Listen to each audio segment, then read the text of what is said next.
Ce sont des centaines de Tchadiens qui sont sortis massivement ce matin répondre à l'appel des autorités qui ont organisé des manifestations spontanées dans plusieurs villes du Tchad et notamment dans la capitale N'Djamena pour dénoncer la signature, pour dénoncer les accords de défense entre le Tchad et la France. Les organisateurs ont insisté sur le fait que le Tchad est désormais une puissance, le Tchad est capable de se défendre, le Tchad est un pays souverain. Il se peut que nous allons prendre des actions pour faire des accords avec n'importe quel pays. Même par exemple la France aussi, il n'y a pas de problème en tant que pays, ami et autres. Il n'y a pas de problème. Mais il faut qu'ils nous considèrent comme un pays souverain qui est capable de prendre ses décisions à seul, à lui-même, parce que nous incarnons l'intellect. D'ailleurs, un comité a été mis sur pied par la primature tchadienne afin d'étudier la question et d'informer officiellement les autorités françaises et d'évaluer une date de retrait probable des effectifs français sur le sol tchadien. Pour Africa News, je suis Joël Honoré Kouam. C'est toujours la France qui fait et c'est toujours la France qui critique et c'est toujours la France qui est derrière. Mais en 2016, la France n'était pas derrière votre Écoutez-moi d'abord, s'il vous plaît. Ce que vous voulez dire, c'est que c'est Paris qui vous a poussé à continuer. Laissez-moi finir. Le président Tchani nous dit le rappel sauve l'âme, mais il y a des Africains qui ne veulent pas pratiquer le rappel. Allahu Akbar, comme on dit chez les musulmans. Le rappel sauve l'âme. Si tu n'as pas de mémoire, ne fais pas de politique. Après la Centrafrique en 2016, le Mali en 2022, le Burkina et le Niger en 2023, c'est au Tchad et au Sénégal de déclarer persona non grata les troupes françaises stationnées sur leur territoire. Les autorités tchadiennes ont pris cette décision historique à la fin de la visite en N'Djamena d'un ministre français, tout un symbole. Il est temps pour le Tchad d'affirmer sa souveraineté pleine et entière, selon un communiqué officiel qui annonce la fin de l'accord de défense liant les deux pays. C'est une gifle, a commenté la télévision française, rappelant que le Tchad est le dernier allié français au Sahel. Et suite à l'annonce de cette importante décision, des milliers de Tchadiens... Mais elle doit aussi considérer désormais que le Tchad a grandi, le Tchad a mûri et le Tchad est un État souverain et très jaloux de sa souveraineté. Est-ce qu'en tant que Français, vous envisagez de nous voir dans votre pays avec des chars ou avec des véhicules militaires, des militaires sénégalais avec les tenues sénégalaises, comme ça parce que sur le plan historique, la France a esclavagisé, a colonisé et est restée.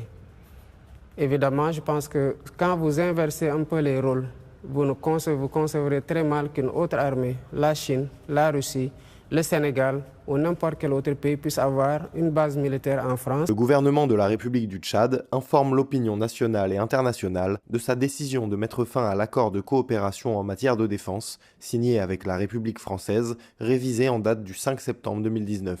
Cette décision, prise après une analyse approfondie, marque un tournant historique.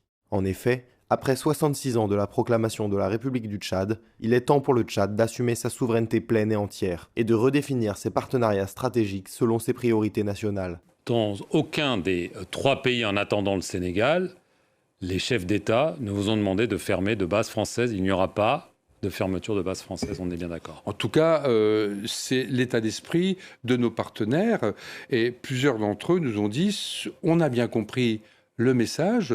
Ce qui compte, ce n'est pas demain le nombre de soldats que constitueront, qui seront dans ce dispositif socle. Il y aura les personnels nécessaires pour que ça fonctionne. Ce qui compte pour nous, disent-ils, c'est la qualité du partenariat que nous allons bâtir ensemble pour le monde qui vient. Est-ce qu'on ne peut pas voir un exécutif français finalement dépassé par le renouvellement générationnel en Afrique? Très clairement, l'exécutif français, et pas que l'exécutif d'ailleurs, une partie de sa diplomatie est dépassée par ce qui se passe aujourd'hui en Afrique dite francophone.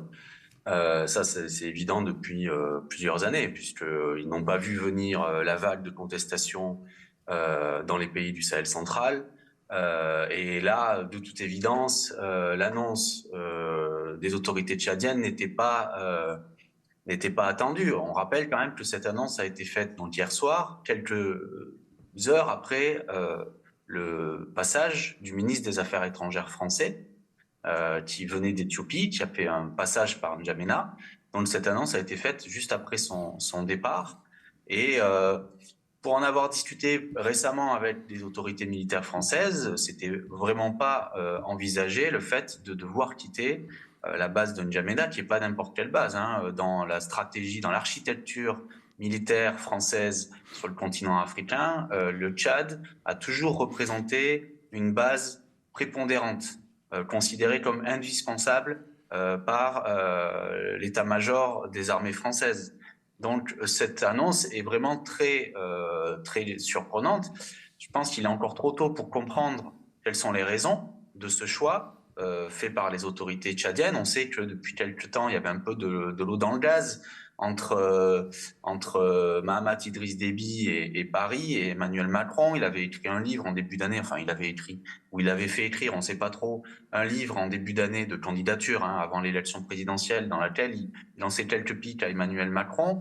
Mais de là à ce qu'ils annoncent la fin de la coopération militaire, oui, la fin de la coopération militaire, et a priori le départ des troupes françaises, là, c'était quelque chose d'assez inattendu. Contrairement au Sénégal, quelque chose que, voilà. Mais justement, de manière spécifique au Tchad, est-ce qu'une présence française, militaire française, peut être envisagée avec un départ du Tchad? C'est le dispositif pivot en réalité. Est-ce que cette annonce du Tchad ne met pas finalement fin à l'aventure militaire française en Afrique? Bon, c'est difficile à dire d'abord parce qu'il y a deux volets dans la présence militaire française en Afrique. Il y a celui que tout le monde voit et dont tout le monde parle, ce sont les bases militaires, les emprises dans lesquelles l'armée française est maîtresse.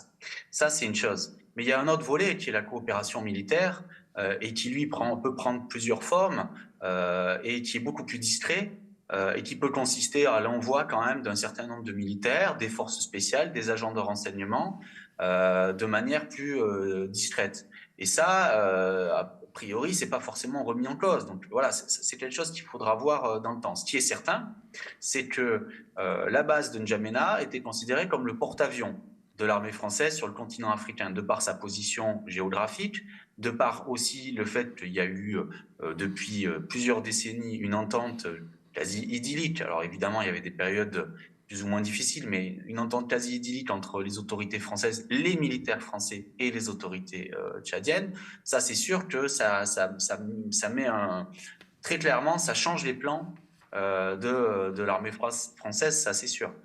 Et puis, ce qui change les plans aussi, au-delà de l'aspect très concret de cette présence à N'Djamena, c'est le message qui est envoyé. Donc, entre le Sénégal et le Tchad, qui réclame le départ de l'armée française, ou en tout cas qui semble le réclamer, l'armée française ne se retrouve plus qu'avec aujourd'hui 2 bases sur le continent africain, 3 bases si l'on compte Djibouti, mais Djibouti c'est à part, mais 2 bases, donc Abidjan et Libreville, où selon les plans a priori qui étaient envisagés par l'Élysée, il ne devait rester plus qu'une centaine d'hommes dans ces 2 bases. Donc là, très clairement, on se demande finalement, est-ce que ça va pas être le tour ensuite de ces 2 autres bases? Est-ce qu'il va rester une présence française en Afrique de l'Ouest et en Afrique centrale dans les prochaines années?